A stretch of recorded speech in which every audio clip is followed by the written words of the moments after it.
Souleymane Hachmi, bonjour. Bonjour. Vous recevez ce matin le ministre des Finances, M. Abdelrahman Ben Khalfa.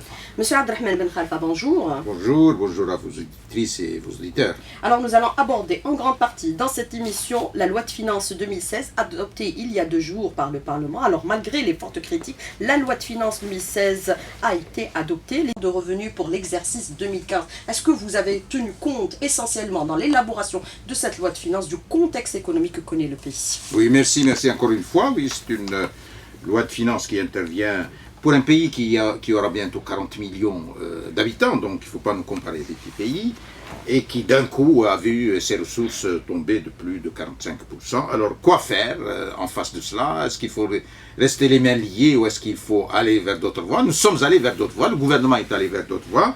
Les directives du chef de l'État, c'est de maintenir la croissance avec d'autres moyens. Et c'est ce que nous avons fait. Alors, maintenir la croissance, c'est recouvrer plus d'impôts, c'est ce que nous allons faire, en dehors des hydrocarbures, mobiliser les ressources, toutes les ressources qui sont disponibles, qui sont en dehors des banques, c'est ce que nous faisons. Troisièmement, c'est effectivement réviser certains tarifs, les réviser très faiblement, mais maintenir, et c'est ce qu'il y a, maintenir la protection sociale, la solidarité sociale, la solidarité vis-à-vis des défavorisés. Aucun pays, je le redis encore, dans une conjoncture comme celle-ci, ne maintient près de 50% de notre budget d'équipement, 1800 milliards à l'égard sur les politiques de soutien. Donc c'est un budget qui vise en même temps à booster l'investissement, en même temps à booster les entreprises, mais à protéger les couches vulnérables. Ils sont 7, 8, 9, 10 millions à protéger, nous les protégerons, nous continuons à les protéger. Les subventions continueront à se faire, mais bientôt, dans les années à venir, il va falloir les cibler, parce que maintenant, ils sont généralisés, ils sont donc inéquitables, mais nous maintenons donc le cap, et c'est pour ça que la loi de finances contient, 1, c'est une loi de finances équilibrée, 2, c'est une loi de finances qui facilite l'investissement et qui clarifie les partenariats, c'est pour ça que vous avez les articles 71, 66, 70, 3, elle décourage l'importation inutile, 3, elle pousse les entreprises émergentes, 4, elle lutte contre la désorganisation des marchés, et 5, elle modernise l'économie. Nous sommes dans une économie qu'il faut moderniser, qu'il faut ouvrir. Nous sommes branchés tous les jours. Nous avons 50% de la population qui veulent vivre dans des pays ouverts, dans des pays où il y a l'efficience, dans des pays où il faut bien vivre. Il faut ouvrir l'économie. Il ne faut pas retourner à des économies où il y a seulement le budget et le secteur public. Mais justement, M. Ben Khalfa, par rapport à ce que vous déclarez, vous parlez de la mobilisation des ressources. Toutes les ressources, lesquelles exactement, puisque vous projetez une amélioration du recouvrement de la fiscalité. Dans la loi de finances, il est dit que vous voulez l'améliorer à hauteur de 4,1% sur son rendement actuel. Tout à fait. Nous considérons le pétrole comme quelque chose que nous allons optimiser. Mais nous n'avons plus la fiscalité pétrolière comme avant. Donc nous sortons progressivement de l'économie pétrolière pour aller dans l'économie réelle. Nous mettons l'argent du pétrole comme une variable exogène.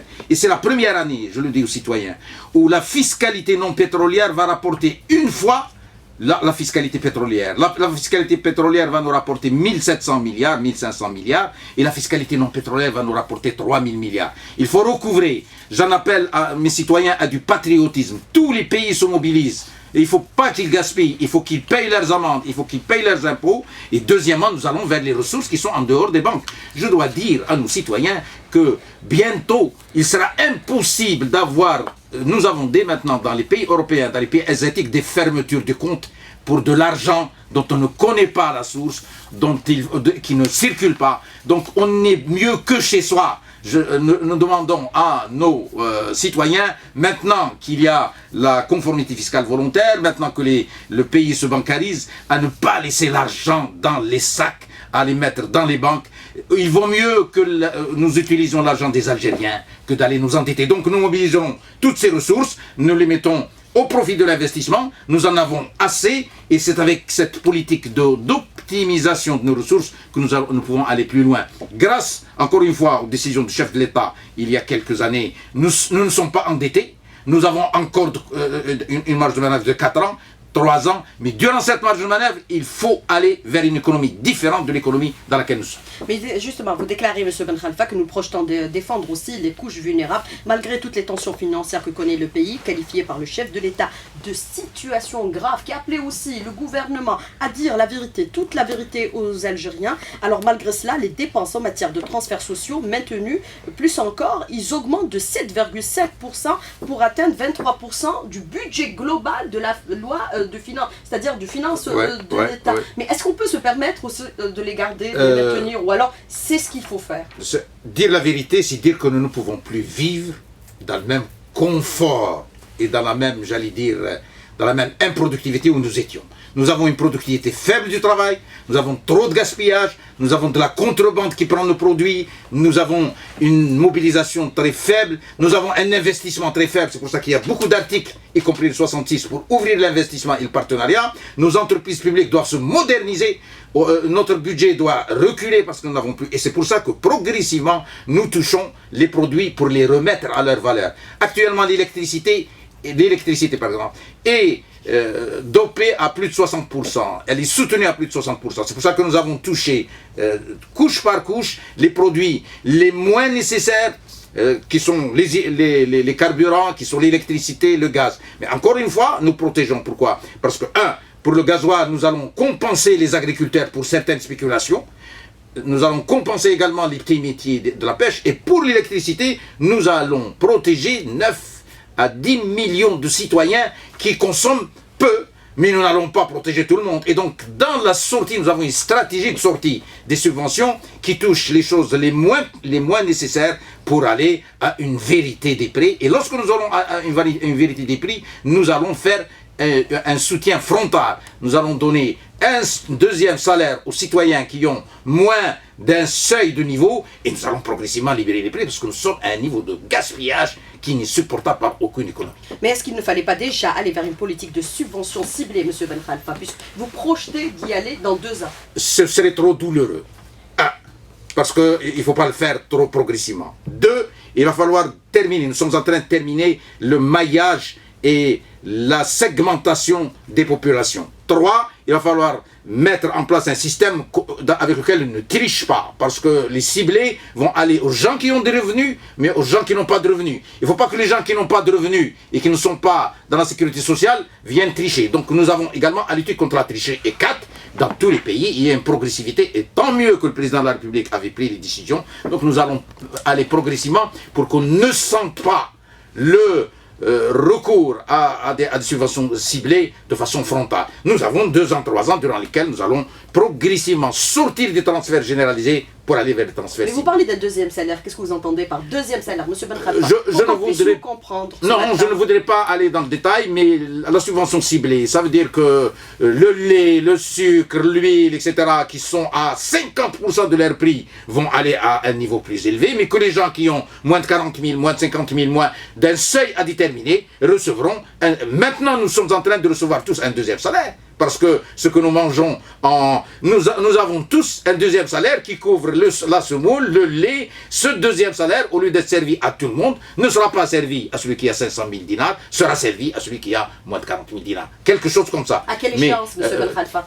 Progressivement, avec une progressivité très forte, parce que nous ne voudrions pas toucher. D'abord, nous voudrions retourner à la valeur. Parce que les choses qui n'ont pas... La loi de finances complémentaire est un retour à la valeur. Il faut que le salaire ait une valeur. Il faut que le taux d'intérêt ait une valeur. Il faut que les produits et les services aient un retour à la valeur. Parce qu'une économie sans valeur, c'est une économie de gaspillage. Mais fallait-il puiser aujourd'hui dans la poche du consommateur pour augmenter les budgets de l'État? Protéger l'assiette fiscale, monsieur? Protéger le consommateur. Dans la loi de finances, vous allez voir, il n'y a rien comme impôt qui touche le consommateur. Il n'y a rien comme impôt qui touche l'entreprise nationale. Parce qu'au contraire, l'entreprise nationale va bénéficier de beaucoup d'exonérations. Pourquoi? Les uns et les autres la lisent différemment. Parce que nous avons besoin d'installer maintenant des investisseurs. Nous avons des capitaines d'industrie, mais qu'il faut pousser à la fois à travers tout le territoire national. Donc cela, il faut les aider à remplacer l'importation. Et l'importation, qui n'est pas nécessaire, qui ne concerne pas les médicaments, qui ne concerne pas la céréaliculture, qui ne concerne pas le lait, celle-ci est à surenchérir